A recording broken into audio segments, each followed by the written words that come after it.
tá?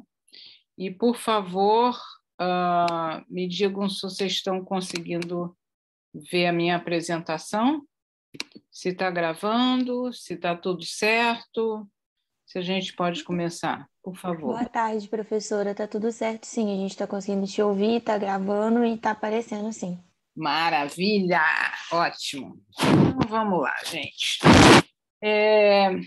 Então, o tema da aula de hoje é a respeito de insulina, né? Insulinoterapia, e nós vamos falar não só de como usar, quando usar insulina, como nós vamos falar também das complicações agudas do diabetes e das intercorrências, que são situações que realmente a gente precisa usar a insulina, né? Tá?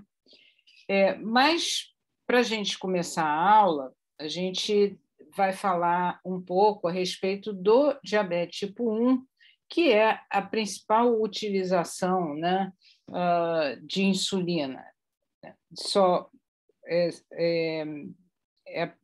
O diabetes tipo 1 é uma doença de alta prevalência, né? Não tanto quanto o diabetes tipo 2, mas vejam aqui nesse Atlas de 2019 que o Brasil está em terceiro lugar na incidência de casos de diabetes, e esse ano agora saiu a edição de 2021 do Atlas da International Federation e mostrou exatamente a mesma coisa, quer dizer que o Brasil realmente tem um número grande de pacientes portadores de diabetes tipo 1.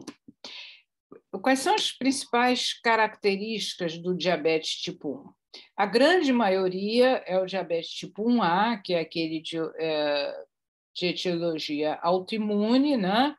Em que ocorre a destruição das células beta-pancreáticas, e por conta dessa destruição das células beta, esses pacientes têm um defeito absoluto na síntese de insulina, e, por isso, eles são insulino-dependentes, né?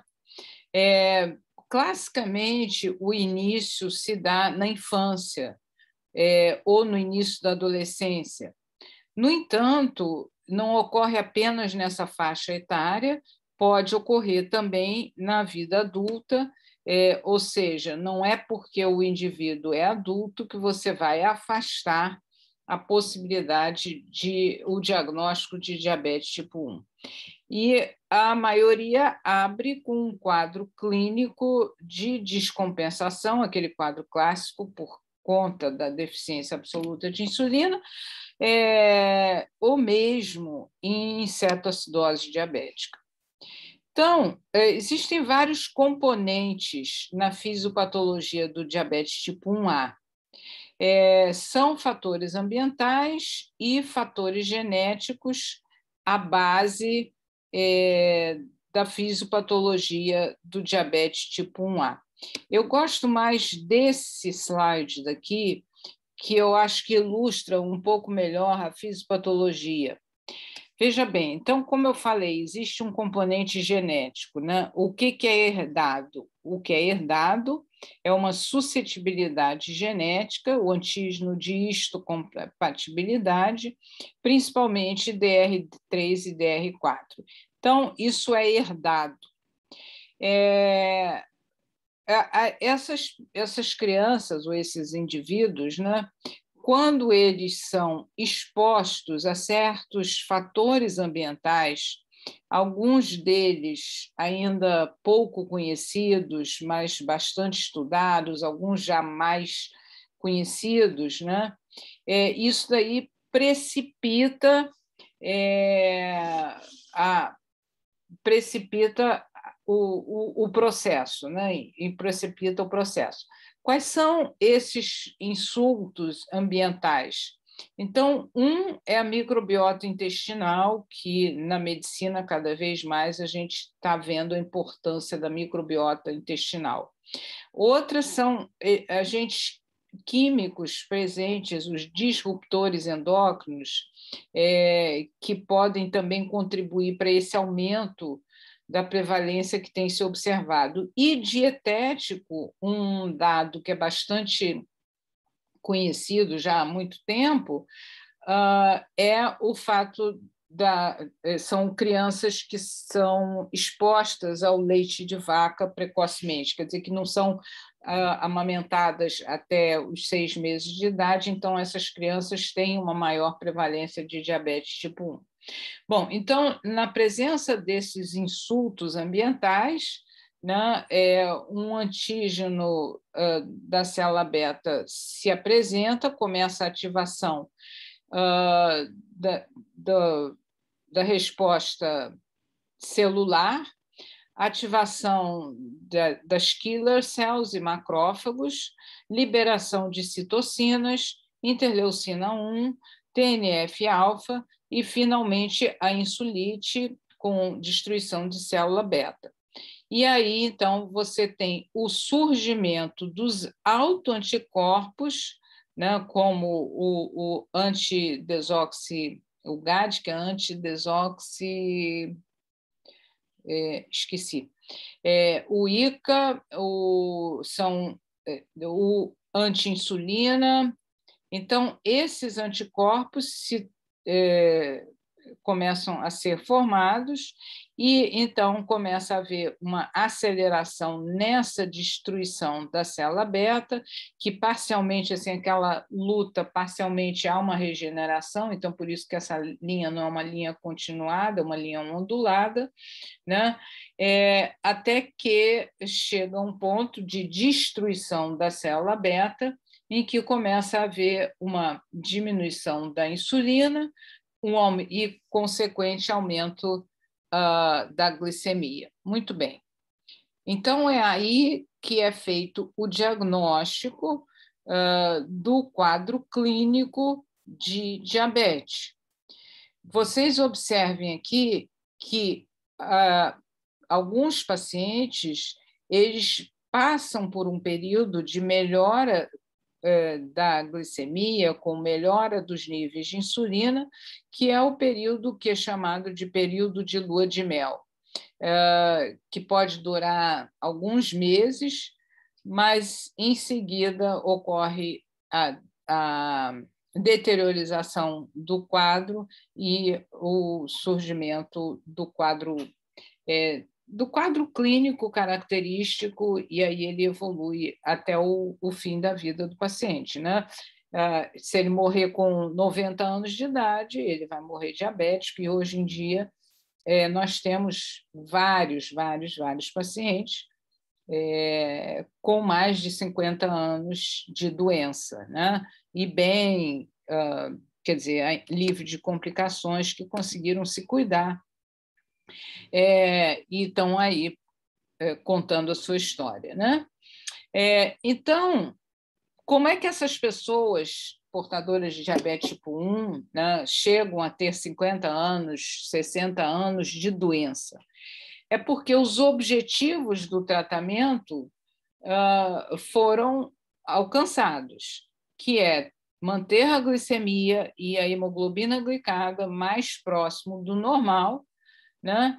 Evitando, mas assim, é uma faixa estreita, evitando sempre que possível a hipoglicemia.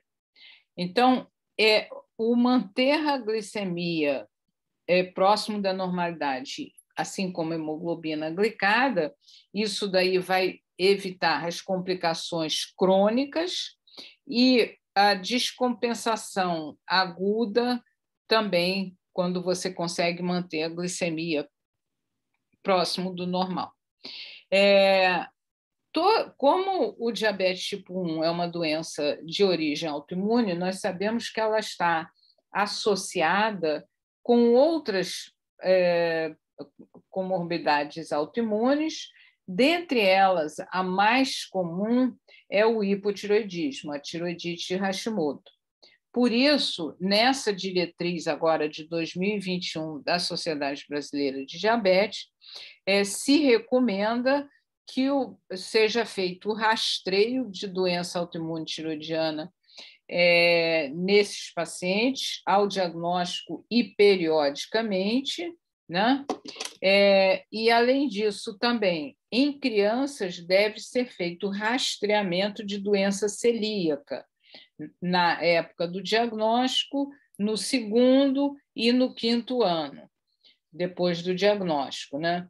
E se, durante a vida do paciente, surgirem sintomas, como, por exemplo, atraso no crescimento, né?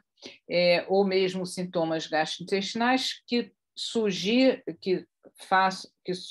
que essa criança tem doença celíaca, que também tem uma incidência aumentada nesses indivíduos. As outras doenças autoimunes, como, por exemplo, a gastrite autoimune ou a insuficiência adrenal, ela só precisa ser rastreada se houver uma suspeita clínica, ou seja, não rotineiramente a gente não pesquisa insuficiência adrenal ou gastrite autoimune. Ainda sobre a doença celíaca, no adulto só se surgir quadro clínico sugestivo de doença celíaca. Bom, as metas de tratamento estão muito bem estabelecidas e, como a gente sabe, quanto mais o paciente ficar próximo de uma glicemia normal, menor será o risco de complicação. Então, se preconiza que uma glicemia pré-prandial fique em torno de 70 a 130, pós-prandial não ultrapasse 180. Ao deitar, se tolera uma glicemia já um pouquinho mais alta, de 120 a 180, né? Porque o indivíduo vai passar a noite toda sem se alimentar, então a gente coloca a meta como 120 a 180, e o que vai permitir que, durante a madrugada, essa glicemia fique de 80 a 140 miligramas. E a hemoglobina glicada deve ser menor do que 7%.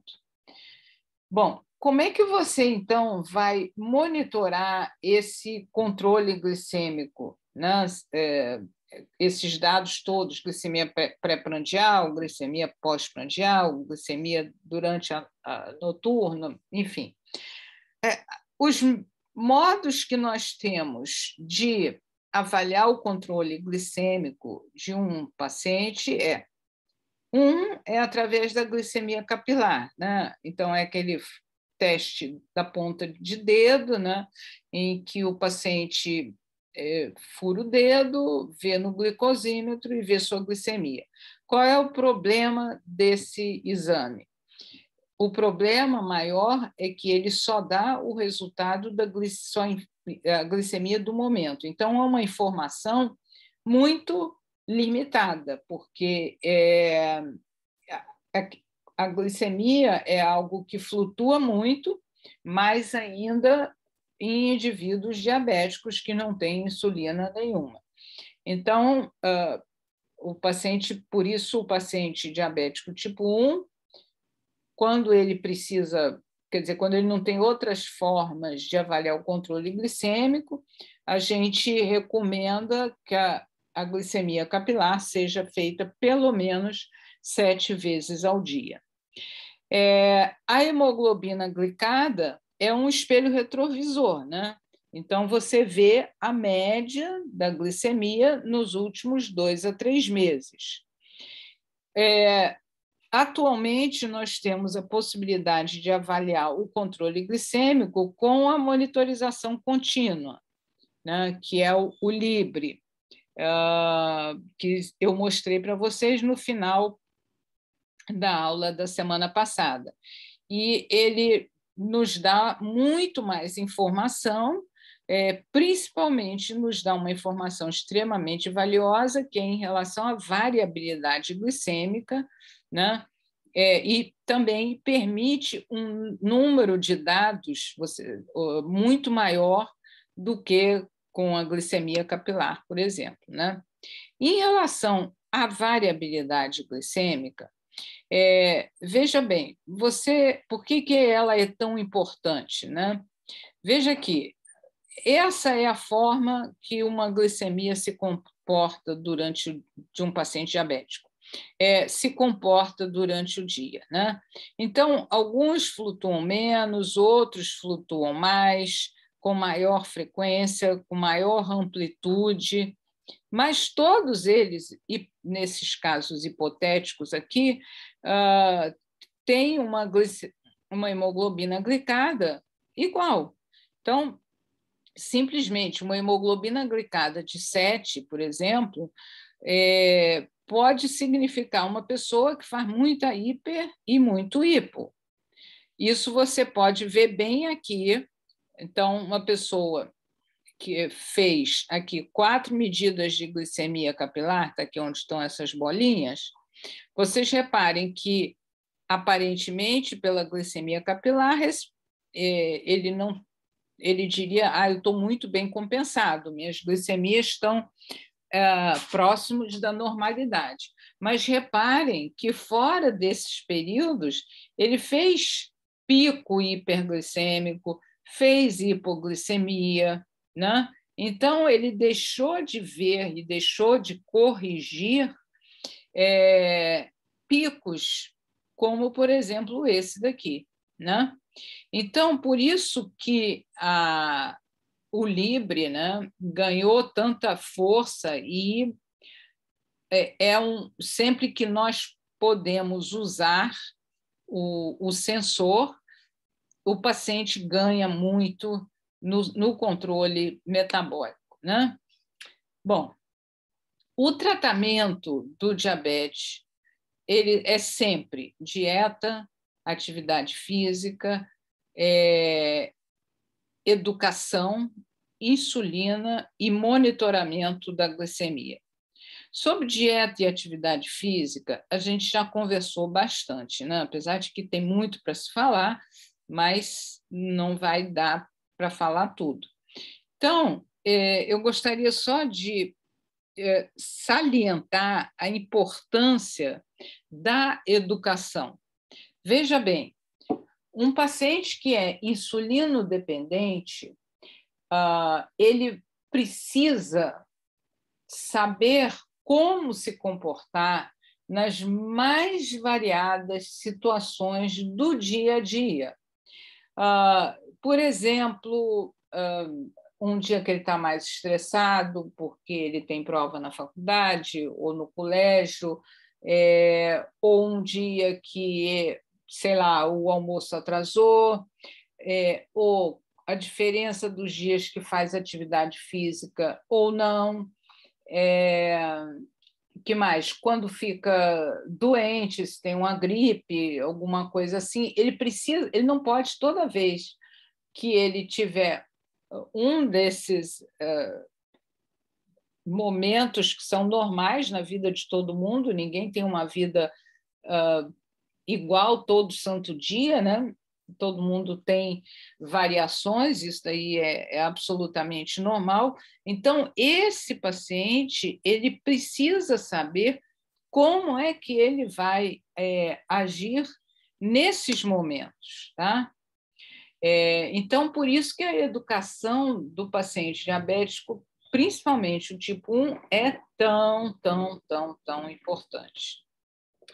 Bom, então vamos falar agora em relação à insulinoterapia. Eu gosto muito de mostrar esse slide, porque esse daqui é o Leonard Thompson, que foi o primeiro paciente a receber insulina no mundo. Isso daí foi há cerca de 100 anos atrás, né? Foi em 1922, então foi há cerca de 100 anos atrás. Vejam bem, esse era o estado que um paciente diabético tipo 1 chegava e acabava realmente morrendo, né? Uma desnutrição, desidratação gravíssimos, e o paciente acabava falecendo. E o Leonard Thompson, ele teve a sorte de ser o primeiro paciente a receber insulina, e vejam aqui ele alguns meses após o início do tratamento. Tá? Hoje em dia, nós temos, para aplicar insulina, várias formas de aplicação. Então, desde a seringa, né, que é a forma mais tradicional, até as canetas, que trouxeram assim, uma maior conforto para o paciente e também um controle mais, a questão da melhor possibilidade de ajuste quer dizer, não de ajuste de dose, de aplicação correta de dose. O que eu quero dizer com isso?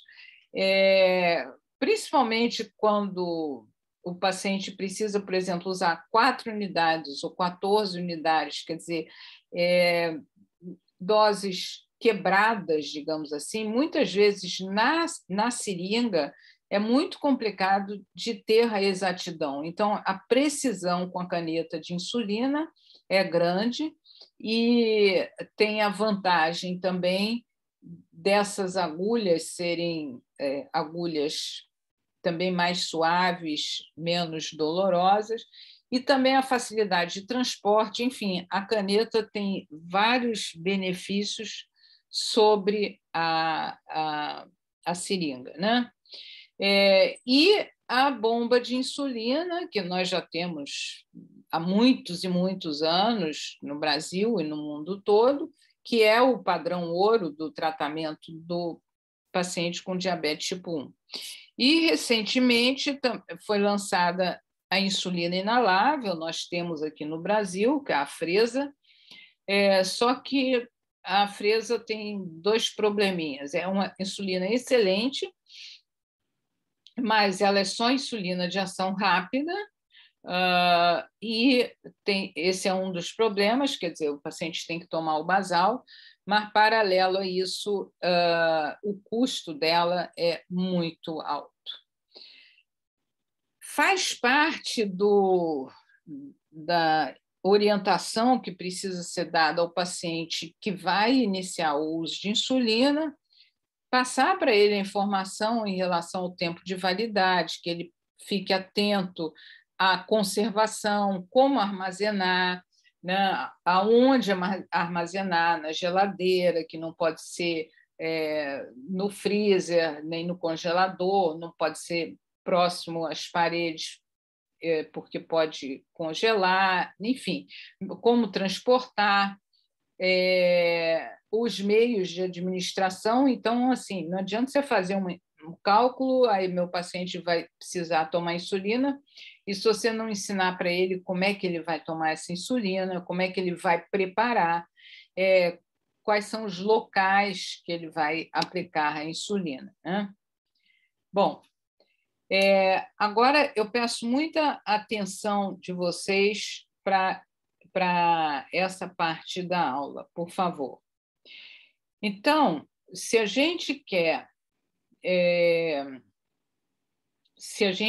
que o paciente viva muitos anos livre de complicação, a gente precisa imitar a fisiologia normal do pâncreas. E como é que é a fisiologia normal do pâncreas? Acompanhem aqui comigo. Isso aqui é a secreção de insulina. Existe uma secreção de insulina basal que não é zero, reparem aqui, existe uma secreção basal de insulina, e essa insulina, então, aumenta quando a glicemia aumenta, quer dizer, aqui, por exemplo, no caso, no café da manhã, depois a insulina decai, aumenta de novo, aqui no caso, no almoço, ou seja, a insulina ela vai seguindo o padrão da glicemia. Então, existe uma insulinemia basal e existe essa insulinemia de picos, e quando a gente vai fazer o tratamento do diabetes tipo 1, nós temos que ter esse quadro daqui de de secreção de insulina em mente, né? Tá? Então, vocês vão ver daqui para diante que a gente faz um esquema que se chama basal-bolos. O basal é para corrigir, para substituir essa insulinemia basal, e o bolos é que vai ser administrada antes das refeições ou em circunstâncias em que seja necessário corrigir a glicemia, tá? Bom, e para isso nós temos disponíveis várias insulinas. Então, nós temos as insulinas basais, que são exatamente essas insulinas basais, só lembrando a vocês, é para substituir a insulina endógena, essa daqui, tá? Então, a que é disponibilizada no SUS é a insulina NPH. Ela tem seu início de ação 1 a 2 horas após a sua aplicação, tem um pico 4 a 6 horas após e tem uma duração não mais do que 16 horas. Ou seja, a insulina NPH ela é uma insulina basal, mas de ação intermediária. Vejam bem, diferentemente das outras insulinas daqui, que são os análogos de insulina, glargina, detemir e degludec, que tem realmente uma duração de ação mais longa e, por isso, então, elas podem ser aplicadas apenas uma vez por dia e cobrir aquele basal que eu mostrei para vocês no slide anterior. E as insulinas para cobrir o bolos, né, para fazer o bolos, quer dizer, para cobrir as refeições, nós temos a insulina regular, que é a insulina que é distribuída no SUS, e temos os análogos de insulina, lisprosparte e glulizina, e mais recentemente a Fiasp, e aliás eu esqueci de colocar aqui a Afrezza, que é a tal da insulina inalada. Bom, reparem que a insulina regular, que é a insulina disponível no SUS, ela inicia sua ação após 30 a 60 minutos, o que significa que o paciente não pode tomar imediatamente antes da refeição. Ele tem que tomar pelo menos meia hora antes. Então,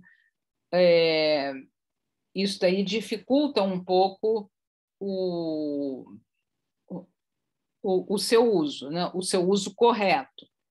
Já os análogos de insulina, eles têm um início de ação mais rápido, de 5 a 15 minutos, então dá para a pessoa tomar, vou almoçar agora, então eu vou tomar minha insulina agora, é só o tempo de se servir e tal, e não causa grande problema. E tem a Fiasp, que é mais rápida ainda a ação. E reparem aqui também que a duração, aliás, antes, que em relação ao pico de ação, que o pico de ação da regular é um pouco mais tardio, né, de 2 a 4 horas, então não é tão fisiológico quanto os análogos de insulina, que tem um pico de ação mais fisiológico, mais de acordo com a absorção do alimento, né? E também a duração de ação. Vejam bem, a insulina regular ela vai ter uma duração de até 10 horas. Ela deveria ser uma insulina de ação rápida, né? Mas ela realmente não é muito rápida, é mais uma tartaruguinha. É uma insulina que deixa a desejar como insulina rápida, né? Então, nós temos os análogos de insulina, que têm uma duração mais curta, né? E, por isso, eu queria que vocês me dissessem qual é o grande problema no uso da insulina regular. Alguém é capaz de me dizer?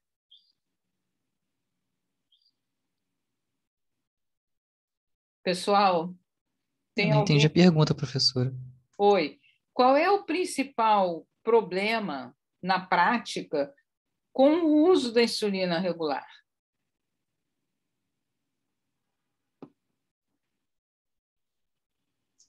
Mandaram no chat hipoglicemia. É hipoglicemia, exatamente. Hipoglicemia tardia, né? Tá certo? Por quê? A pessoa, tá, digamos, vai jantar. Vou pegar um exemplo, vai jantar. Tá, ele faz 30 minutos antes do jantar, ele toma sua regular. Ele vai jantar, e a duração da ação é de 6 a 10 horas. Então, o número de hipoglicemias que o paciente com insulina regular tem costuma ser elevado, ele tem maior risco de hipoglicemia com o uso de insulina regular, ok? Tá? Ok? E aqui, assim, para mostrar, eu vou mostrar para vocês aqui, assim, se você fizer uma linha de corte aqui, tá? Como se fosse aqui uma linha de corte, essas daqui para baixo são as insulinas que são usadas como insulina basal.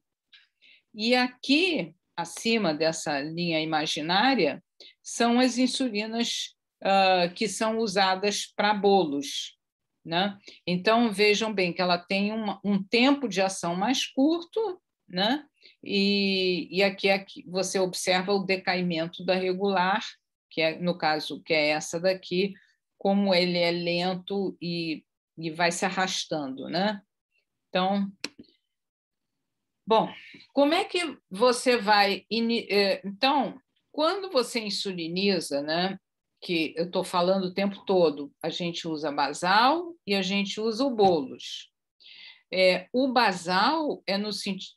o objetivo principal, quando você faz essa substituição da insulina endógena basal, é com o objetivo de evitar a lipólise e a liberação hepática de glicose no período interalimentar, né? Então, aquela glicogenólise, principalmente a nível de fígado, né, que o fígado faz no período interalimentar. Então, esse é o objetivo principal da insulina basal. Já os bolos, que é quando a gente usa a insulina de ação rápida, eles são para evitar hiperglicemia. Como é que você evita uma hiperglicemia?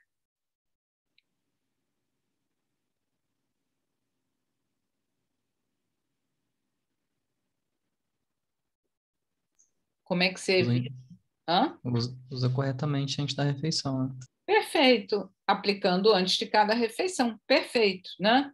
E corrigir hiperglicemias em situações as mais diversas, desde uma infecção intercorrente, um estresse maior, uma alimentação inadequada, passou na rua, tinha alguém vendendo um doce maravilhoso, ele comprou, comeu, então, para corrigir a hiperglicemia. Então, essa é a diferença de quando e como você faz o basal e quando e como você faz o bolos.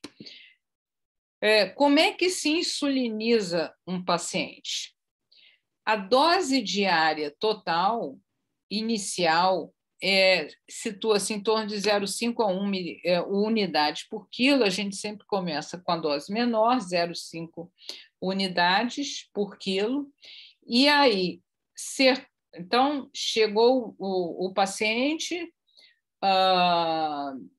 hipoteticamente, o paciente tem 40 quilos, e aí, então, você vai fazer a prescrição de insulina dele, 40 vezes 0,5 vai dar 20, então, esse paciente, que eu estou exemplificando hipotético, ele vai precisar de 20 unidades de insulina, sendo que aproximadamente 10 vão ser de basal, então uma daquelas insulinas basais, e os outros 10 vão ser divididos antes das principais refeições.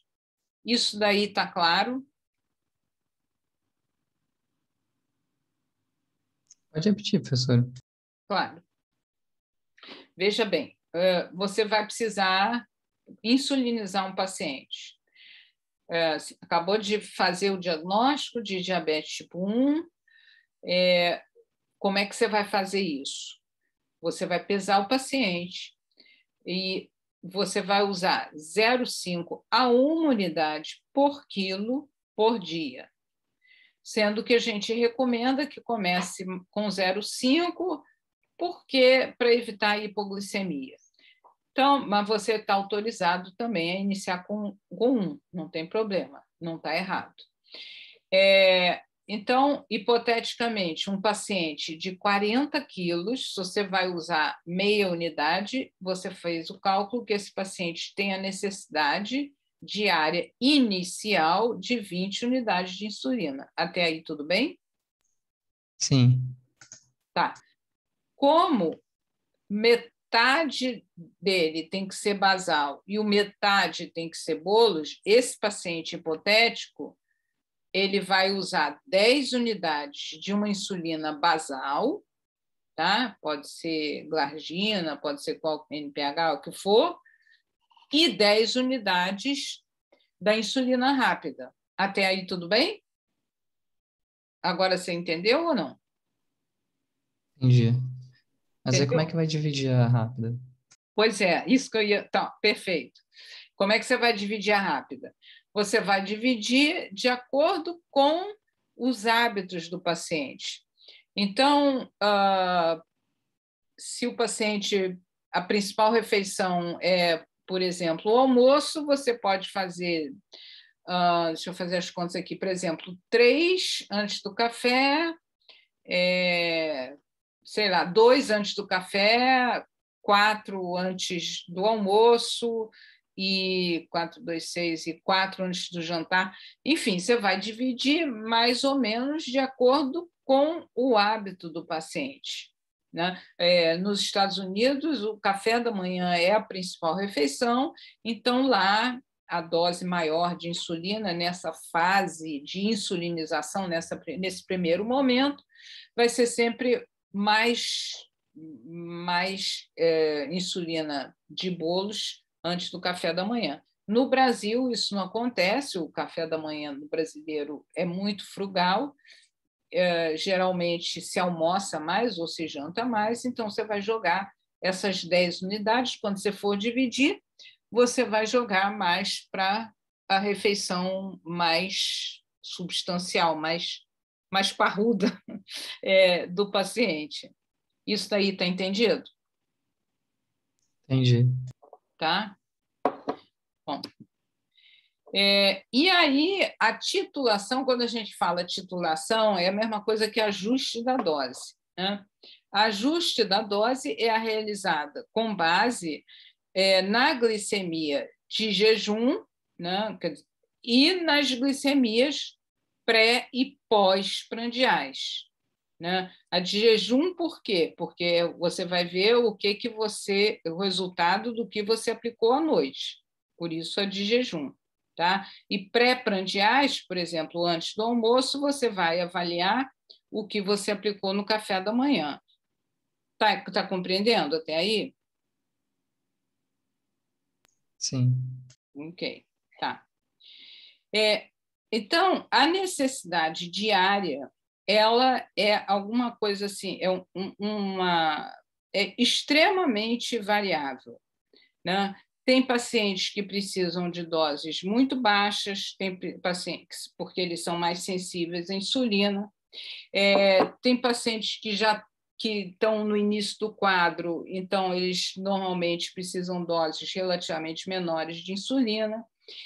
Já na vida adulta, por exemplo, uma coisa que a gente observa com muita frequência no período pré-menstrual, uma necessidade maior de insulina, na grande maioria das mulheres precisam cerca de 30% a mais de insulina, E as outras situações do dia, clínicas, né? Então, uma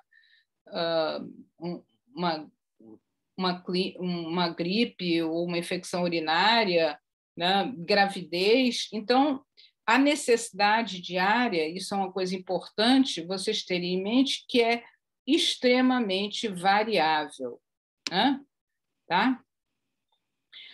Então, esse esquema que eu estou falando é o esquema de múltiplas doses, em que tem a insulina basal, quando a gente usa a NPH pelo seu tempo de ação, que eu já mostrei para vocês, que é uma insulina de ação intermediária, precisa ser aplicada pelo menos 2 vezes por dia, mas muitos pacientes precisam 3 a 4 vezes ao dia. Já a insulina glargina ou detemir, ela pode ser usada 1, às vezes 2 vezes por dia, e a glargina 300 e a degludeca, elas podem ser usadas só 1 vez por dia. Em relação aos bolos, né, que são feitas com insulinas de ação mais rápida, aquilo que eu já mostrei a vocês, a insulina regular precisa ser feita bastante tempo antes da refeição, né? Os outros análogos, menos tempo antes de cada refeição, mas todas elas são usadas, eu esqueci de colocar, agora que eu notei que está faltando aqui no slide, que elas devem ser usadas sempre que necessário, né? Não é só antes das refeições. Então, no caso de precisar corrigir uma glicemia que aumentou por qualquer motivo, conhecido ou desconhecido, você vai lançar mão da insulina de ação rápida, do bolus, né? E como é que você vai titular esse bolus? Titular, então, ela é realizada com base na glicemia capilar, ou, quer dizer, da glicemia não só capilar, quando a gente usa o Libre, você observa 2 horas após a alimentação. Isso é um ajuste que é feito.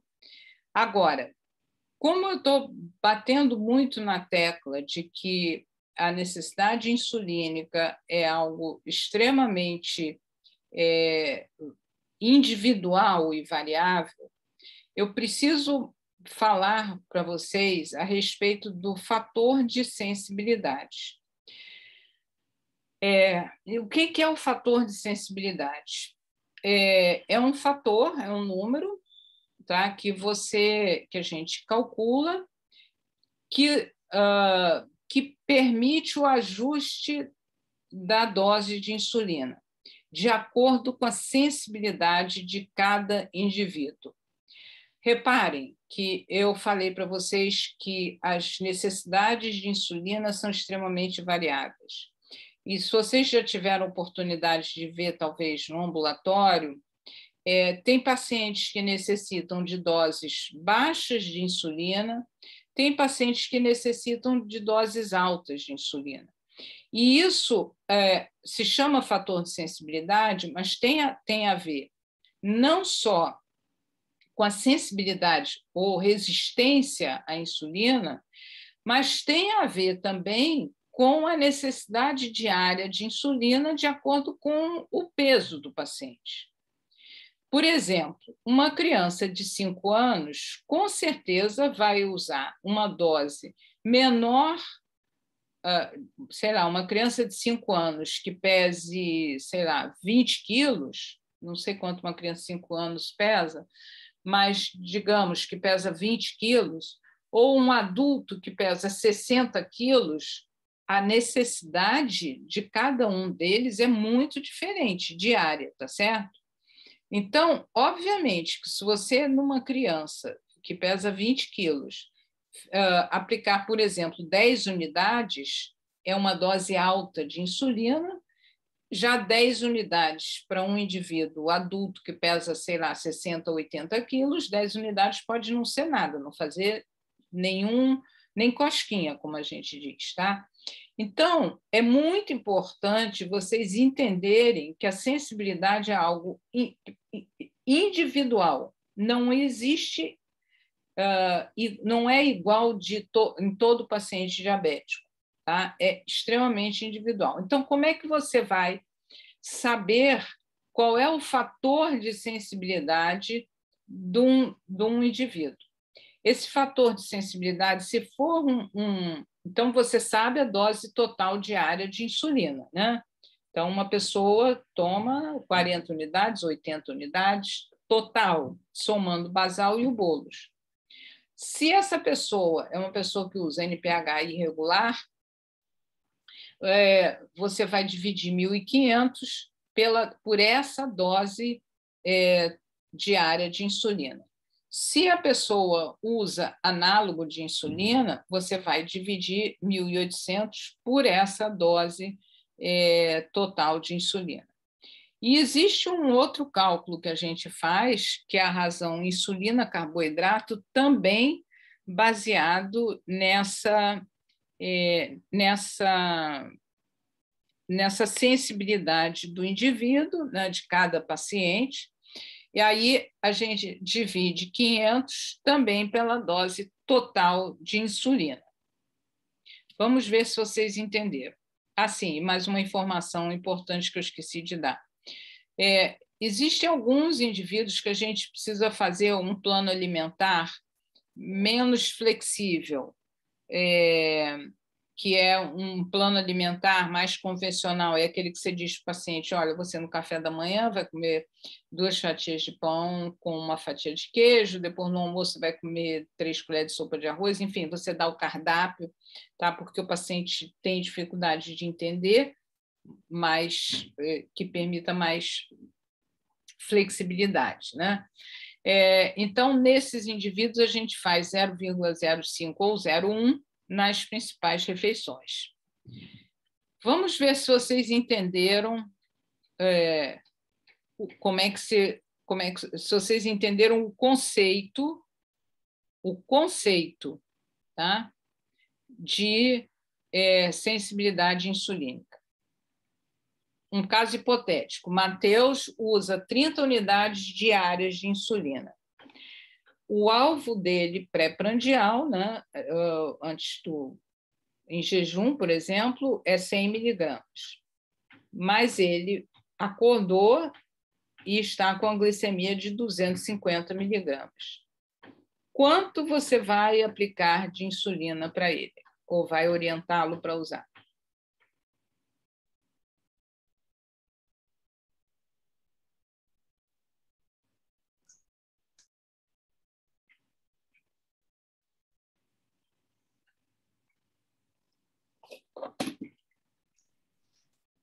Gente? Professora, eu não entendi essa questão de fator de sensibilidade muito, não. Você pode dar a resposta depois a gente discute? Para ver se a gente... Claro, todo mundo, não tem ninguém aí. Ok, então vamos lá. Deixa eu ver como é que eu vou explicar de novo. Você entendeu que cada pessoa tem uma sensibilidade diferente? Sim. Uma pessoa que usa 30 é uma pessoa mais sensível à insulina do que uma pessoa que use 100, por exemplo? Sim. Tá? Esse conceito você entendeu? Esse conceito? Sim. Tá? Então, então, você precisa saber qual é o quanto de insulina baixa, quanto de glicemia de um determinado paciente. Nesse caso, Senhora, pois não. Esse fator de sensibilidade é relacionado a alguma coisa com a resistência insulínica ou não tem nada a ver? Tem um pouco também a ver, mas não é só isso, tá? Tem a ver um pouco com a resistência insulínica, mas não é o fator preponderante num diabético tipo 1, correto? Uhum. Tá? Isso aí também tem, diabético tipo 1 também tem resistência insulínica, mas é menos, muito menos. Tem a ver com peso do paciente, tamanho do paciente, né? Tem a ver com grau de atividade física que o paciente exerce, tem a ver com tempo de doença, tem a ver com vários outros fatores, né? E também a própria sensibilidade do indivíduo à insulina, mas esses outros fatores, quer dizer, se é um paciente ativo, que faz muita atividade física, se é um paciente pequeno ou grande, se o paciente obeso já tem mais resistência insulínica, tá? Paciente que já tem mais tempo de doença já tem mais resistência insulínica, ok? Tá? Entendi. O paciente ele pode precisar às vezes ele é sedentário e pode precisar de uma dose menor de insulina depois? Ou isso não acontece em diabetes tipo 1? Acontece Depois que ele começa a fazer atividade? muito, muito. Eu já tive paciente, muito. Eu tenho um paciente que ele atualmente ele faz triatlon, ele é DM1. Assim, eu não sei de cabeça tá, os números, mas assim, ele necessitava, vou chutar os números, sei lá, tipo 80 unidades ao todo de insulina por dia. Hoje em dia ele toma um basalzinho de 10 e, sabe, e pouquíssima insulina, ele fica super bem, tá? Mas assim, ele faz triatlon, ele é meio hard, né? Mas mesmo a pouca atividade, quer dizer, atividade física regular melhora muito a sensibilidade insulínica, tá? Sim, isso daí eu vejo muito, a gente vê muito, tá? Então, vamos voltar aqui ao caso. Isso daí, então, está respondido? Então, a sensibilidade ou resistência insulínica está relacionado no DM1 com, além da resistência insulínica mesmo, que alguns DM1 têm, com inúmeros outros fatores. Então, vamos voltar aqui ao caso do Matheus. Ele usa 30 unidades de insulina. Você precisa saber quanto você vai orientá-lo a tomar para corrigir, tá certo? Então, se ele chega nessa circunstância, ele está com a glicemia de 250 e o alvo dele é 100 antes da refeição, eu vou voltar um slide aqui. Está aqui, olha. Então, está aqui. Então, se ele usa insulina regular, tá? Você vai dividir 1.500 pela dose total de insulina diária. Ou se usa análogo, 1.800 pela dose diária. Então, o Matheus aqui, ele usa, digamos, regular, perdão, estou dando cola. Então, você vai dividir 1.500 por quanto?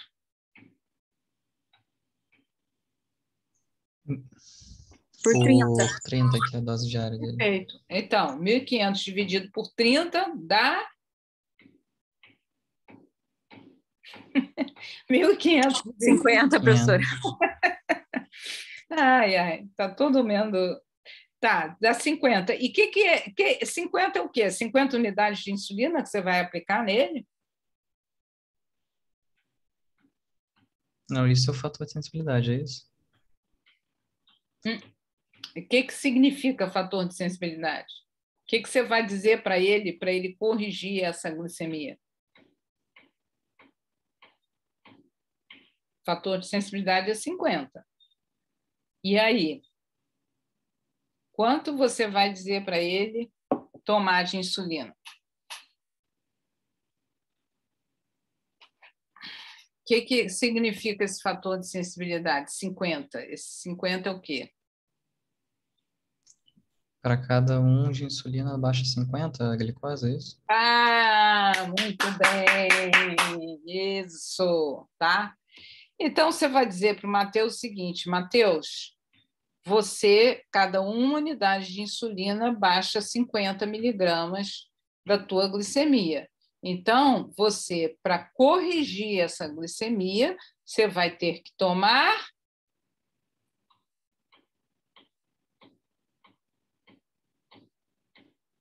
Quantas unidades de insulina, gente?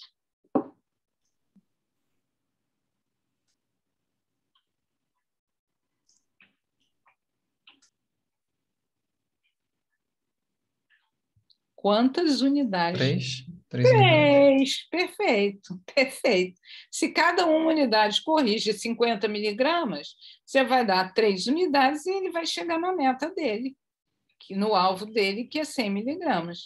Tá? Não é para vocês decorarem, é para vocês entenderem. Tá? Como é que, se você tivesse um paciente cuja necessidade diária de insulina é 60, ele ia precisar, ao invés de 3, de 6 unidades para corrigir a glicemia. Tá certo? Então, não existe uma dose fixa, dizer assim, uma unidade baixa tanto de glicemia. Isso não existe. É isso que eu quero que vocês entendam.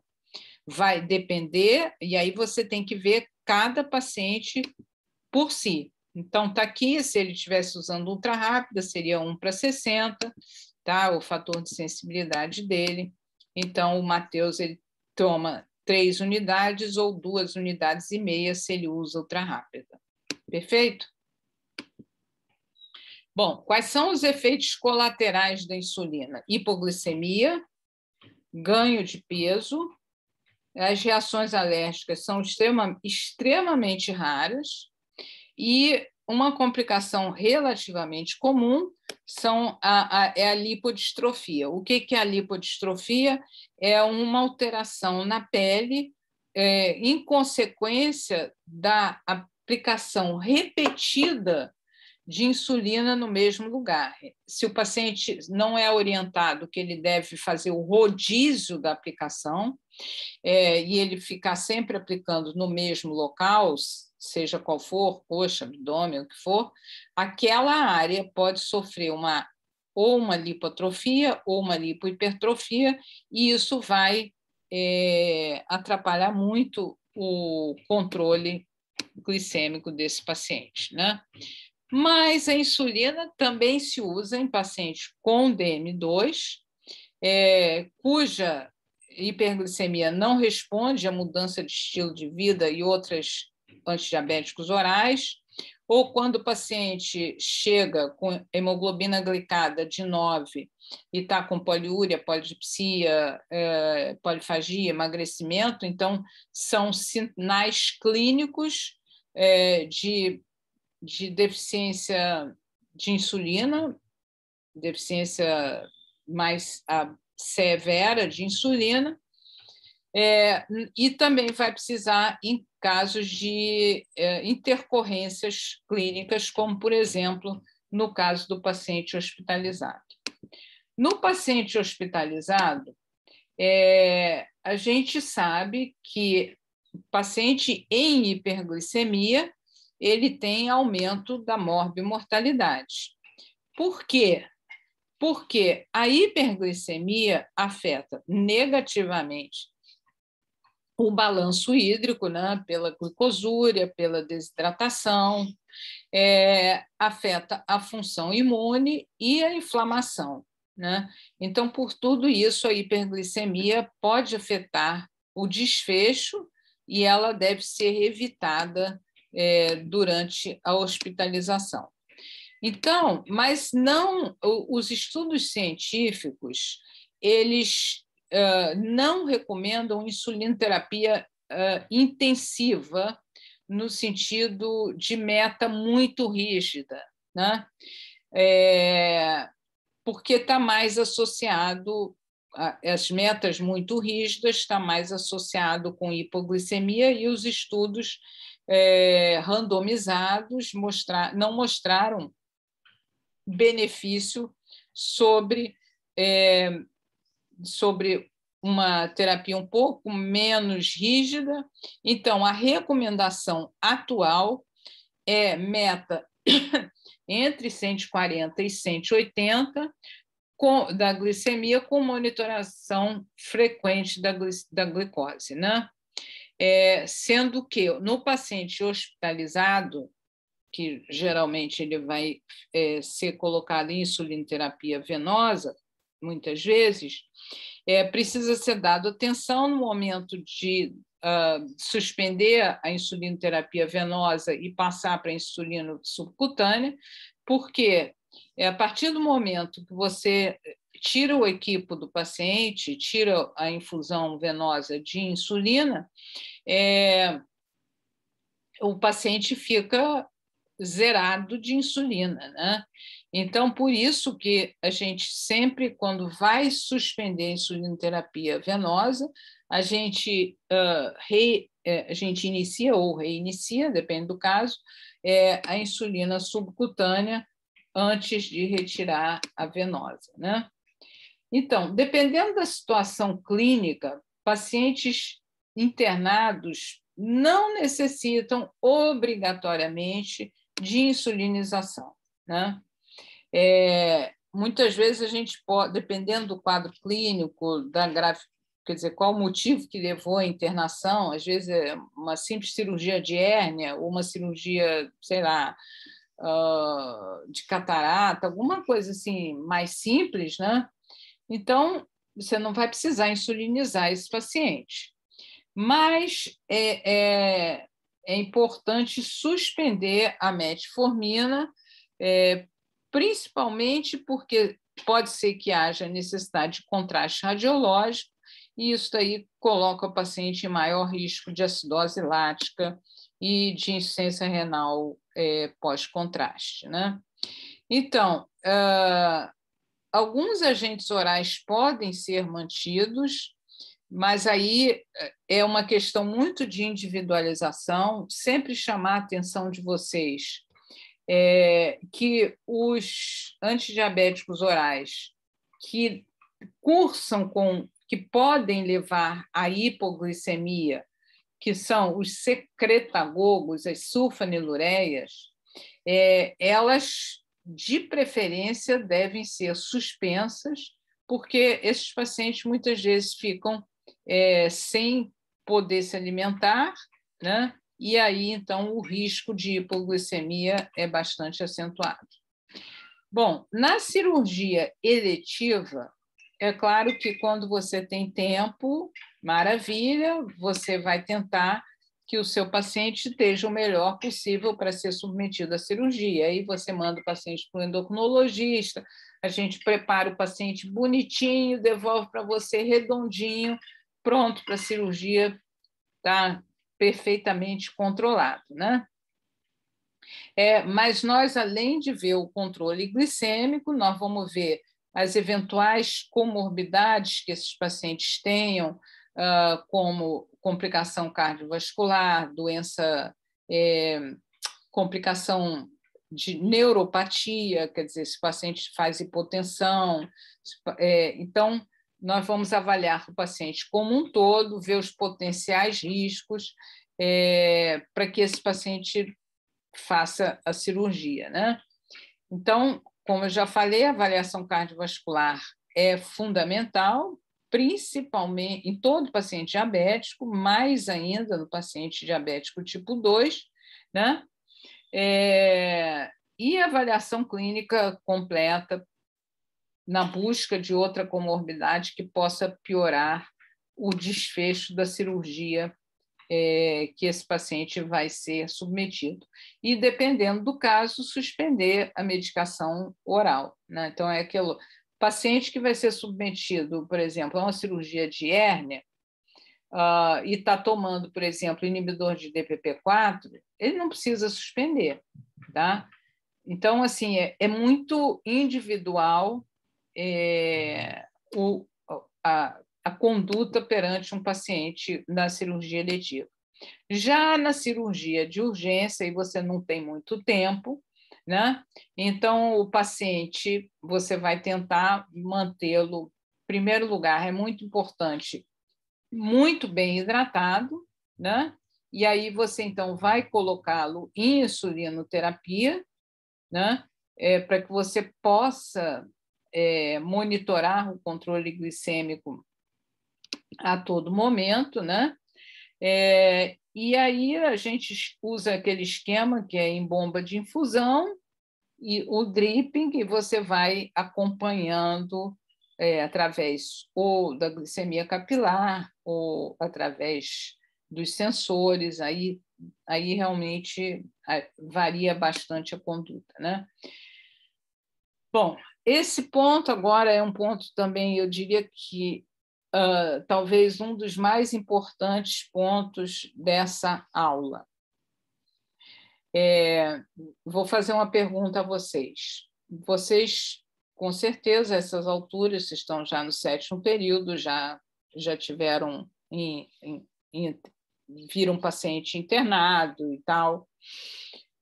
Vocês provavelmente se depararam com aqueles esquemas de prescrição que fala assim, glicemia, paciente diabético vai usar insulina, então glicemia pré-prandial entre 100 e 140, 2 unidades, entre 140 e 180, 4 unidades, entre 180 e 220, 6 unidades, e assim sucessivamente. Vocês já viram isso? Sim. Tá. E estranhamente, quer dizer, assim, tem o hospital A tem a gente chama isso de slide scale, tá? Tem um esquema, o hospital B tem outro esquema, mas isso não é correto, tá? Por quê? Eu estou explicando para vocês o tempo todo o quanto é individual a dose de insulina, quantos fatores interferem na necessidade insulínica de um paciente. Então, não se pode usar esses esquemas fixos que se usa, infelizmente, em um número grande de hospitais. Então, eu quero que vocês conheçam esse aplicativo, é gratuito, não tem, tá disponível para todo mundo gratuitamente, que é como insulinizar, como usar a insulina num paciente hospitalizado, né? Vejam aqui, eu vou ler para eu montei no aplicativo um paciente hipotético, que eu botei, então, um sexo masculino de 40 anos, que pesa 80 quilos, tem um IMC de 24,7, não está em uso de corticoide, não tem insuficiência hepática. Que mais que eu botei para ele? Ele está se alimentando, ele já era portador de diabetes. Vejam aqui quantos itens nós precisamos conhecer e imputar para que a gente possa saber qual é a necessidade insulínica de um paciente, né? Então, reparem, para esse paciente hipotético, que pesava 80 quilos, tinha 40 anos, não era obeso, tinha 24,7, olha só, não estava em uso de corticoide, então, para esse paciente, o esquema de insulina é esse daqui, que vai ser completamente diferente de um outro paciente que, sei lá, que seja mulher, que tenha, sei lá, 80 anos, enfim, as variáveis, olha aqui o número de variáveis que vão interferir na sensibilidade insulínica e, portanto, na dose de insulina que um paciente vai precisar, né? Então, não usem esse slide scale, tá? Baixem o aplicativo, é gratuito e recomendem o seu uso e passem a usar quando vocês começarem a vida profissional de vocês, tá? Então, essa é uma recomendação forte que eu dou e gostaria que vocês assim levassem isso daí com carinho, porque isso daqui salva muita vida. Bom, agora eu vou falar um pouco a respeito, já está bem avançada, são 3:10 já, então, complicações agudas do diabetes. Aí eu vou falar das complicações de hiperglicemia e das de hipoglicemia. Inicialmente, de hiperglicemia, cetoacidose e o estado hiperosmolar hiperglicêmico, né? A cetoacidose ela é mais comum em paciente portador de diabetes tipo 1 e o estado hiperosmolar acontece principalmente, mais frequentemente em diabético tipo 2, principalmente em pacientes idosos, e está relacionado a um déficit relativo de insulina. Eu vou mostrar para você a mortalidade, quase que eu esqueço de falar isso, a mortalidade ela é maior conforme o paciente é mais idoso, quanto pior é o estado de comprometimento do sistema nervoso central, quer dizer, né, se está em coma ou se está lúcido, vigil, e dos parâmetros hemodinâmicos desse paciente. Os fatores precipitantes podem ser tanto aqueles relacionados ao diabetes, né, como, por exemplo, aquele adolescente que se revolta e para de usar insulina, quanto a intercorrência clínica, um paciente que sofreu um infarto diante de uma pancreatite, enfim, são várias as causas de complicação aguda, né? Agora, vamos entender a diferença da fisiopatologia, da cetoacidose e do estado hiperosmolar hiperglicêmico. Isso é muito importante para você. A partir do momento que você entende a fisiopatologia, fica muito mais fácil você entender o tratamento e, aliás, antes de entender o tratamento, para você diferenciar o quadro clínico da cetoacidose e do estado hiperosmolar. Então, vamos lá. O paciente que tem deficiência absoluta de insulina significa que ele tem aumento da lipólise, correto? Aumento da lipólise significa aumento dos ácidos graxos livres, aporte de ácidos graxos livres para o fígado, free fatty acids, e isso, então, é o que vai levar a cetogênese, a formação dos corpos cetônicos, e a formação de corpos cetônicos, levando à diminuição da reserva alcalina. Então, você tem a cetoacidose. Tá? Até aqui tudo bem? Tá claro? Sim. Tá. No outro lado, nós temos o paciente que tem a deficiência relativa de insulina, que é o DM2, como ele não vai ter lipólise, então ele não tem praticamente cetogênese, correto? O que tem em comum esses dois quadros é o aumento dos hormônios contrarreguladores, é a situação de estresse, né? Então, que são principalmente o glucagon, o cortisol. Então, com o hormônio de crescimento também, então, com o aumento desses hormônios contrarregulatórios, você vai ter diminuição da síntese proteica, aumento da proteólise, aumento dos substratos de gluconeogênese, né? E você, então, com isso, você vai... Isso, somado ao fato de você ter menor utilização de glicose e maior glicogenólise, você tem, que são os principais componentes da hiperglicemia. Ok? Então, isso daí é incomum, tanto na cetoacidose quanto no estado hiperosmolar, que é a hiperglicemia. Agora, eu pergunto a vocês, qual desses dois pacientes, quando chega no pronto-socorro, qual vai ter maior nível de glicemia?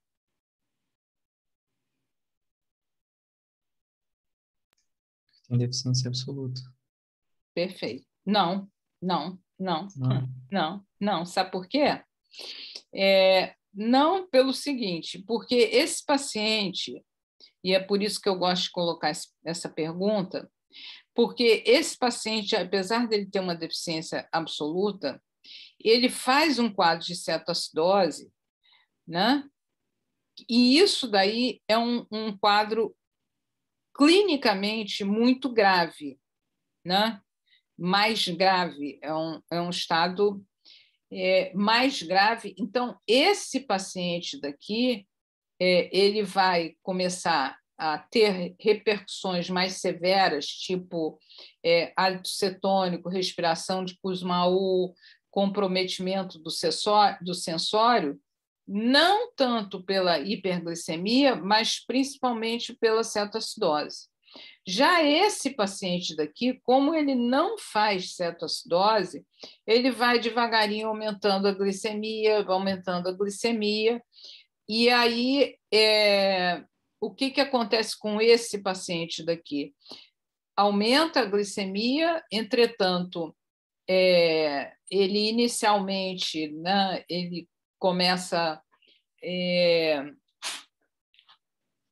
ele começa a ter hiperglicemia, começa a ter poliúria, polidipsia, mas ele vai levando, digamos assim, e o que acontece é que, como isso daqui geralmente acomete paciente mais idoso, e o paciente mais idoso, então, ele começa a ficar mais acamado, ele começa a ficar mais prostrado, e com isso retarda mais a procura por auxílio médico e acaba, então, retardando o tratamento, o diagnóstico e o tratamento. Então, essas são as principais diferenças entre a cetoacidose e o estado hiperosmolar. Então, é a evolução mais rápida devido à lipólise, né? Quer dizer, a lipólise e a cetoacidose, né? O quadro de poliúria, polidipsia é igual. Agora, esse paciente daqui, ele vai apresentar náuseas, vômitos, a dor abdominal, a respiração rápida e profunda, a respiração de Kussmaul, pela presença pela cetoacidose. Esse paciente daqui, ele não vai ter nada disso, ele só vai ter essa polidipsia, poliúria, perda de peso, e é uma evolução muito mais insidiosa. Então, a glicemia vai começando a subir, vai começando a subir, começando a subir, até que...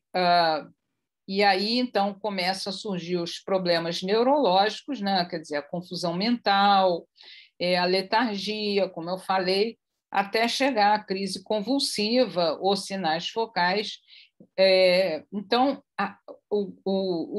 a clínica é bastante diferente num e no outro. E laboratorialmente, quais são as diferenças? Basicamente, então, você tem, na cetoacidose leve, você tem uma ligeira diminuição do pH, né? Quer dizer, leve, moderado ou grave, você tem maior perda, maior diminuição do pH, e o que é muito importante na cetoacidose é a observação do anion gap, que é o que é o anion gap? São os cátion, o cátion, no caso, né, que é o positivo, que é o sódio, menos o negativo, que são o cloro e o bicarbonato. Então, isso aqui é praticamente um anion gap normal, e aí você começa a ter aumento do anion gap conforme a maior severidade, a maior cetoacidose, né, que é o maior distúrbio hidroeletrolítico, você tem mais anion gap, né? E aí, então, o comprometimento do sistema nervoso central. Em relação ao estado hiperosmolar, você vai ter uma glicemia mais elevada, você não tem alteração do pH, não tem alteração do anion gap, mas você tem uma alteração da osmolalidade sérica, né, por essa hiperglicemia muito acentuada. Então, aqui, quer dizer, é como está no livro, maior do que 600, mas na prática o que a gente vê é 900, 1.000, 1.200 de glicemia. Né? Tá? O exame físico, eu acho que assim, já ficou claro as diferenças entre um e outro. O fator precipitante, né, vai dar ou febre ou tosse, ou os sinais específicos do fator precipitante, né? A questão do hálito na cetoacidose, o hálito cetônico, o nível de consciência, que pode variar tanto de alerta quanto letargia. Deixa eu beber água, só um minutinho.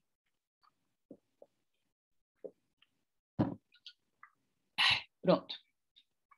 Então, vai variar de acordo com a gravidade do quadro, o grau de desidratação, também são coisas que variam de acordo com cada paciente, a gravidade que ele chega ao serviço médico, né? Nos casos mais graves do estado hiperosmolar, você tem sintomas de localização, né? E aí o paciente fica comatoso, com sinais de localização, enfim. Os exames complementares, gente, esses daqui são os que são obrigatórios quando o paciente chega. O hemograma, obviamente, a glicose, ureia, creatinina, eletrólise e gasometria arterial ou venosa. Né? Cetonúria ou urina-análise. E aqui são os exames que você vai pedir de acordo com cada caso. Você não vai sair fazendo hemultura em todo mundo. Né? Você vai individualizar de acordo com a tua suspeita clínica de qual foi o fator desencadeante dessa complicação hiperglicêmica do paciente. Então, o hemograma, você vai sempre encontrar leucocitose, mas só valores maiores do que 25.000 que sugerem infecção. A ureia está aumentada pela desidratação, a creatinina tem uma falsa elevação pelos cetoácidos e a gasometria, né, acidose metabólica compensada por alcalose respiratória e isso daqui que é e o bicarbonato a gente também dosa, mas não é nem tão valorizado quanto o anion gap e o pH. Enfim, o sódio, o que você vai observar? É uma hiponatremia pela transferência do espaço intra para o extracelular, mais os vômitos, mais perda renal. O potássio, o que você pode ter tanto hipercalemia, quanto normocalemia, quanto hipocalemia. Vocês já sabem muito bem, né, que a acidose leva à saída da célula, a saída do potássio de dentro da célula para fora da célula, né, que e aí, então, mas, por outro lado, você, no paciente que tem muita perda urinária, vômitos, tudo isso, ele teria uma tendência à hipocalemia, no entanto, devido a essa saída do potássio de dentro da célula, você pode ter uma normocalemia nesses indivíduos. O fósforo, normalmente, o fósforo ele normalmente sai de dentro da célula no início, e depois ele retorna com o início da insulinoterapia. O cloro pode estar diminuído pelos vômitos ou, em alguns casos menos frequentes, por iatrogenia pelo uso de soro fisiológico em excesso. Né? Mas os mais importantes são você acompanhar com o anion gap, né? Que você pede o sódio, o cloro e o bicarbonato, e aí você o valor de referência é de 8 a 10, e enquanto tiver maior do que 10, significa que esse paciente ainda está em acidose, né? E no paciente com estado hiperosmolar, você vai acompanhar com a osmolaridade efetiva, que está muito maior do que na cetoacidose diabética. Chama a atenção de vocês para o exame de urina, né? Então, o exame de urina que a gente normalmente pede é o EAS comum e a cetonúria. Só que a cetonúria, com aquelas fitas reagentes, ela reconhece apenas o acetoacetato. E o... como é que é? O corpo cetônico mais predominante na cetoacidose é o beta-hidroxibutirato. Então, a fita reagente ela não serve para você acompanhar o follow-up, como é que seu paciente está respondendo ao tratamento, se ele está melhorando ou não, né? Então, se recomenda o acompanhamento através da cetonemia, né? Seja através, existe assim como existe aparelho que mede a glicemia capilar, ou existe aparelho também que mede a cetonemia ali no hospital, tá? Ou mesmo o laboratório. Então, você vai monitorizar a glicemia a cada 1 a 2 horas, eletrólito, bicarbonato e pH a cada 2 a 4 horas, e, como eu já falei, você não vai acompanhar a cetonúria. Esses pacientes, também, mais uma vez, sempre individualizado, a manutenção das vias aéreas pérvias, e se o paciente estiver vomitando, colocar uma sonda nasogástrica para evitar a broncoaspiração, expandir o volume intra e extravascular, corrigir alterações glicêmicas e eletrolíticas e identificar e tratar o fator precipitante. Vejam bem, o tratamento, seja da cetoacidose quanto do estado hiperosmolar, ele é um tratamento que vê o paciente como um todo, não deve ser glucocêntrico, quer dizer, vamos corrigir a glicemia do paciente, tá? Não, você tem que ver o paciente como um todo, e o primeiro ponto é a questão da hidratação do paciente. Então, a não ser que o paciente tenha um comprometimento cardíaco grave, quer dizer, uma insuficiência cardíaca grave, você vai fazer uma hidratação abundante, com 15 a 20 ml de soro fisiológico na primeira hora, quer dizer que são 1 a 1,5 litros de soro na primeira hora, e em sequência, quer dizer, depois dessa primeira hora, vai depender do estado de hidratação, do débito urinário, de como estão os eletrólitos desse paciente. Então, isso daí vai ser a continuidade do tratamento. Mas a primeira preocupação, e eu estou repetindo de propósito, a primeira preocupação é a hidratação do paciente. Depois, a insulinoterapia, né? A insulina tem o objetivo de diminuir a glicemia, claro, diminuir a produção hepática de glicose e diminuir a produção de corpos cetônicos, né, através da diminuição da lipólise e do glucagon. É importante você não iniciar insulina enquanto o potássio estiver menor que 3,3. Então, a insulina ela é feita por bolos, né? Você dilui 100 unidades em 100 ml e você faz endovenosa, 0,1 unidade por quilo de peso, ninguém precisa decorar isso, é a insulinoterapia venosa, a gente usa a insulina regular mesmo, tá? E quando a glicemia atingir 200 no caso de cetoacidose ou 300 no caso de estado hiperglicêmico hiperosmolar, você então vai começar a diminuir a taxa de infusão de insulina. Tá? Então, veja bem, você não...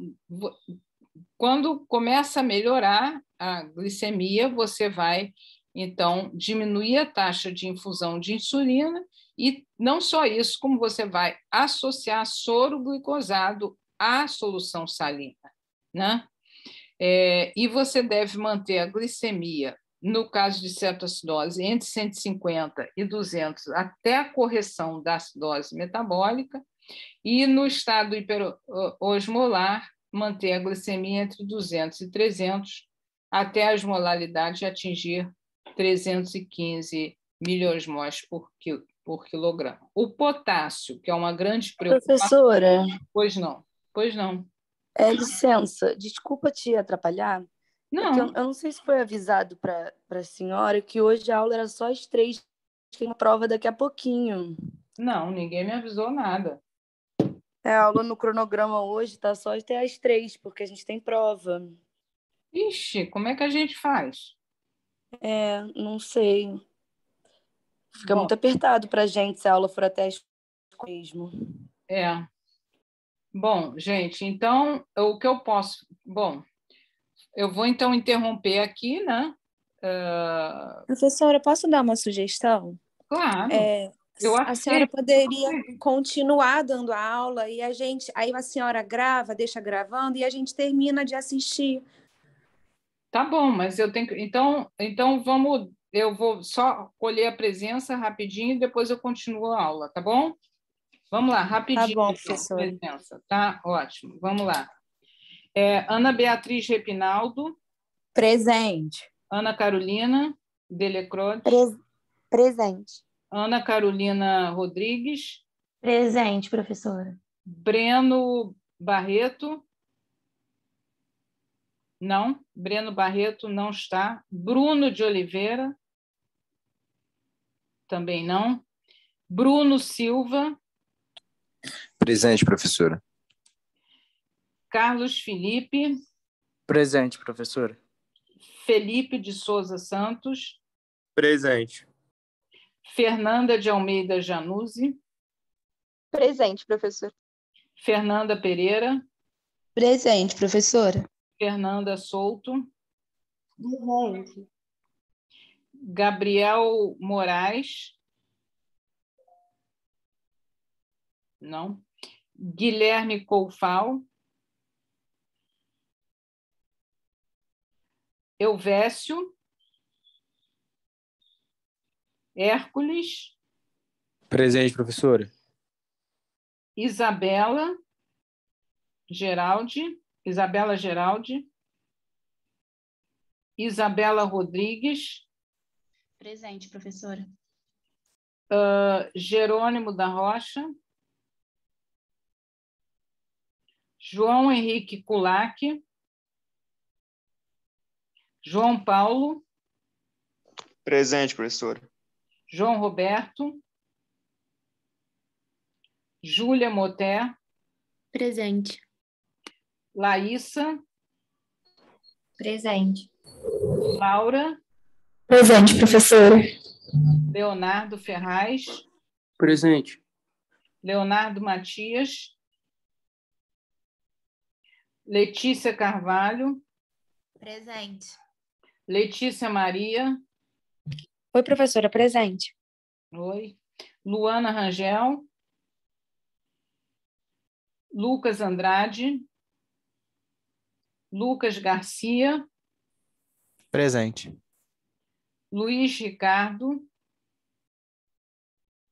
Luísa Albuquerque, Presente. Marcela Ferreira, Presente. Maria Eduarda, Presente. Maria Eduarda Felga Moraes, Presente. Maria Luísa, Presente. Mariana Marcotte, Presente. Paula de Souza Magalhães, Presente, professor. Pedro Henrique Duarte. Presente, professora. Professora, Oi. o Gabriel Viana pediu para avisar que o microfone dele não está funcionando, mandou aí no chat. Não sei se a senhora leu. Não, não li. Eu não tenho como ler enquanto estou lendo aqui a lista, entendeu? Tá certo. Pedro Henrique, então eu preciso que vocês me avisem, por favor. Pedro Henrique Roale. Presente. Thaís Reston. Presente. Victor Baltazar. Presente, professor. Vitor de Souza Pena. Wendy Arantes. Presente. Yara Fernandes. Presente. Ives Rangel. Presente. Mariana de Oliveira Campos. Presente, professora. Tá. Agora a turma B. Aline de Jesus. Presente. Aline Rodrigues. É bicha. Aline É a Rodrigues. Hã? Aline Rodrigues está presente ou não? Não. Ana Carolina. Presente, professora. Bernardo da Luz Barbosa. Presente. Bianca da Rocha Siqueira. Presente, professora. Boa tarde. Boa tarde. Kaique. Boa tarde, professora. Presente. Boa tarde. Camila Abreu. Presente. Cassandra Mendes, Assunção e Silva. Presente. Clara de Lima. Presente. Débora Furtado. Presente. Débora Batista. Presente. Derek. Presente. Eduarda Dias. Presente, professora. Felipe Portes Moreira. Felipe? Não? Gabriel Carneiro. Presente. Gabriel De Lucas. Presente. Guilherme Dantas. Presente. Professor, acho que o Felipe falou, só saiu bem baixinho o áudio dele. Qual? Ok. Verdade, professor. Tá, então eu dei para o Felipe Portes presença, tá? Isabelle Obrigado. Félix, nada. Isabelle Félix. Presente. Ok. Ismaila de Oliveira. Presente, professora. Oi. Isabela Machado. Presente. João Pedro Franco. Presente. João Pedro Inocêncio. Presente. Júlia Alonso. Presente. Lara Sampaio. Presente. Larissa Silvestre. Presente. Letícia Tristão. Boa tarde, professora. Presente. Boa tarde, Letícia. Maria Tereza. Presente. Mariana da Cunha. Mariana da Cunha, não. Matheus Faclan Augusto. Presente, professora. Mayra Oliveira Alcântara. Presente. Michele Ellen. Presente, professora. Boa tarde. Boa tarde. Murilo Poncione. Presente. Pedro Henrique. Pedro Henrique Almeida. Não. Pedro Henrique Pinto Martins. Presente. Felipe Fonderrari. Presente. Está aí. Professora, a Mariana Correia, ela acabou de falar aqui no chat que o som dela não saiu. Ok, dei presença já. Obrigada, hein? Obrigado. Então, peraí, Felipe está presente. Rafaela Salomão. Presente, professora. Boa tarde. Boa tarde, Rafaela. Rayane. Presente. Juan. Presente, professora. Sérgio Luciano. Presente. Silvério Afonso. Presente. Tarsila Silveira. Presente. Thaísa de Lima Goulart. Presente. Thales Montella Marins. Presente. Tiago Veiga Gomes. Boa tarde, professor. Presente. Boa tarde. Vitor Lucas. Boa tarde, professora. Presente. Boa tarde. Vitória Xavier. Presente. Vanessa Rebelo, perdão. Presente, professora. Felipe Gomes Almeida. Presente, professora. E Mayra Oliveira. Professora. Oi, fala. É a Aline. Eu estou presente, professora, que meu áudio não estava abrindo, desculpa. Qual? Aline Rodrigues? Isso, professora, desculpa. Nada. Professora, o meu também. É Luana. Desculpa. Eu deixei para avisar no final, para não atrapalhar. Obrigada. João Roberto também, professora. Peraí, ainda não achei a Luana aqui, só um minutinho. Oi, professora. Luana, tá. Obrigada, professora. João Roberto Reis, professora. De qual turma? A ou B? A. João, tá. Professora. Oi. Isabela Geraldi, da turma A, também. Isabela Geraldi, tá. Professora, Bruno de Oliveira Barbosa também, da turma A, por favor. Ok, pronto. O professor Gabriel Viana também, professor. Tá, fazendo favor. Gabriel, de que turma? Turma A, Gabriel Viana. Gabriel Viana. Jerônimo Rocha, turma A. Gabriel Viana já deu presença, Gabriel. Oi. Então tá bom, professor. Obrigado. Mais alguém? Mais alguém? Jerônimo Rocha, turma A. Tá, Jerônimo Rocha, quem mais? Eu verso, turma A. Eu não consigo escutar, por favor. Peraí, tem algum microfone aí que está... Professora, João Henrique Cula aqui também, da turma A. João Henrique Cula, tá, turma A. Isso. Lucas Andrade Costa, da turma A também, professora.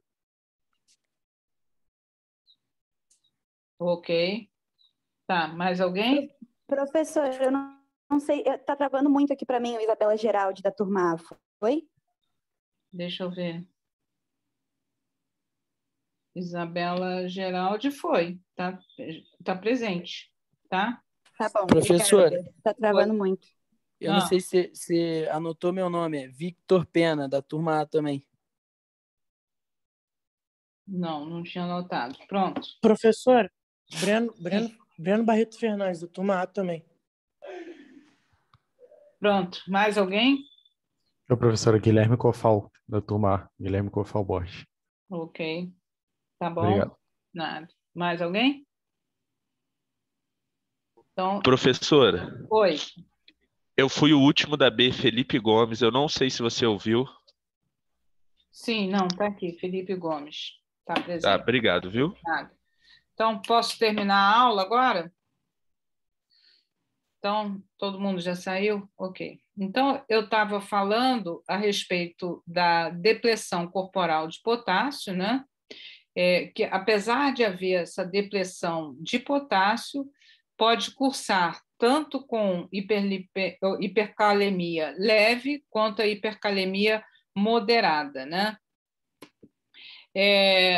Então, quando a gente vai tratar, a gente tem que sempre ter em mente, no tratamento da cetoacidose, a repressão de volume, a insulina, né, através da hidratação, a insulinoterapia e a correção de acidose. Então, esses são os pilares do tratamento da cetoacidose. No caso de hipocalemia, quando você tem um potássio menor que 3,3 mEq por litro, você deve atrasar o início da insulinoterapia. Quando o potássio está entre 3,3 e 5,2, você então já pode iniciar o tratamento. E se tiver maior do que 5,2, você não deve repor. Em relação ao tratamento, ao uso de bicarbonato, o seu uso é bastante controverso, né? E parece que ele só tem indicação no caso, só mostrou benefício em caso de acidose metabólica grave, né? Então, se o pH tiver menor que 6,9, aí sim você pode entrar com o tratamento com bicarbonato e ficar monitorando através da dosagem do potássio e do pH para ver se ainda vai haver mais necessidade de bicarbonato. Se o pH for maior do que 6,9, é consenso que não se deve repor bicarbonato. Então, quais são os critérios de resolução da cetoacidose diabética? Glicemia entre 200 e 250 e mais 2 dos seguintes critérios, quais sejam ou um bicarbonato igual ou maior que 18, um pH maior, normal, 7,3, né? E um annual gap calculado menor do que 12. E aí esse paciente está apto a se alimentar por via oral. Você pode suspender a insulina venosa, sempre lembrando que antes de você parar a insulina venosa, você deve fazer a insulina subcutânea, né? E os critérios de resolução do estado hiperosmolar é a osmolaridade normal, e o paciente está alerta e capaz de se alimentar. E a mesma coisa que eu falei anteriormente em relação à suspensão da insulina venosa, também é aplicável no caso do tratamento do estado hiperosmolar. Quais são as complicações